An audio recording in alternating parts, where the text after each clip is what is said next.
the relationship trauma model to do it together. The trauma I'm working with I call relationship trauma. It's trauma that happens within the context of our primary relationships. It's not car accidents, not head trauma, it's not body trauma. It's trauma to the heart. But trauma to the heart, trauma to the mind becomes trauma to the body. More on that as we move along. The way we heal it through experiential work is by allowing the body to enter the therapeutic process. Just by getting up and moving through exercises, the body starts to wake up, and the unconscious memories that accompany trauma come to the surface. When that happens, the adult thinking mind can start to witness the feelings that are naturally coming from the client and essentially begin to heal themselves, begin to make sense of their own experience. The issue with trauma is that when we're very scared, when we're in a high state of fear, the prefrontal cortex shuts down, but the limbic system goes into high gear. That's because the limbic system is in charge of fight or flight. And nature did not want us thinking about whether or not to get out of the way of a saber-toothed tiger. Nature wanted us out of the way.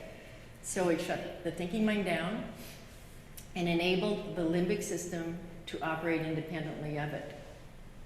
That means that the part of us that makes sense of a situation was not operating at the time that we were very scared. So imagine a child in a rage-filled home. There's a power imbalance. Parents are yelling. Let's look at that a second. Maria, would you mind? Who could play? Would you play a parent or a child? The child. Are your knees good? My knees are good. We need two parents. Jump up. Okay. Let's have another parent. Can you go on your knees? If these parents are screaming at this child, there is a power imbalance. She's going to hear everything they're saying in surround sound because she's dependent on these two people for her survival. If she alienates these two, she's in big trouble. So power imbalance is part of what sears childhood pain into place. Another aspect is her stage of development. This is a child who thinks like a child, who acts like a child. She not only doesn't have the prefrontal cortex engaged at the time of being scared because she's young, she doesn't even have the developed brain capacity to make sense of what's going on, depending upon her age. If she's really small, she doesn't have the brain development to even know exactly what's scaring her nor how scared she should be. So later in life, let's have you stand up, Maria. Mom and Dad, you recede to the back. Choose a husband.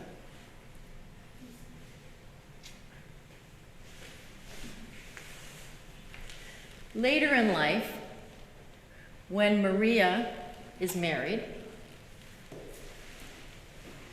the lesson she learned about dependency, vulnerability, and intimacy from her parents and from her family come into play in this relationship.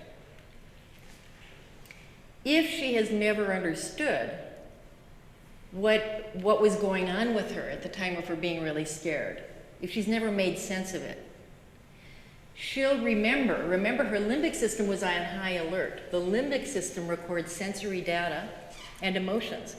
The limbic system is in charge of emotions, appetite, sleep cycle, libido, and bonding. She's going to have a recollection of the sensory data of a situation and her emotional response, but she won't know what she's responding to. So if she gets triggered, say feeling vulnerable to her husband, a dependent, starts to trigger the feeling she had with her parents when she felt vulnerable and dependent, She might feel all the unresolved stuff from here, but she will have never made sense of it here. So she's going to see him as the cause of it. What we do in psychodrama is help to separate all that. We create a sort of a safe trigger in which she can re-experience her role relationship, feel what she didn't feel then. Her now adult mind can make sense of it, and she will start to heal it herself. Another feature of psychodrama is the double. If I'm standing right behind Maria like this, and the group is welcome to do this as well, it's the double's job to speak the unspoken. What I might sense that Maria is not speaking from this role, I will act as her underneath voice. And I only do that until she grabs it herself. I don't become her voice. Good doubling looks like this. If I'm sitting down, I've got an impulse to double, I say it, I sit down. That's good doubling, because the goal is to get her to pick it up. Not good doubling looks like this. I have an impulse to say it, I think about the impulse. I stand up, I lurk a little bit. I come in, I say, I intrude on her space, that kind of thing. It's really, at the moment, it's short, it helps her connect with her inner world, and then I'm sitting down. It's not my moment to do my psychodrama. It's my moment to help Maria with hers.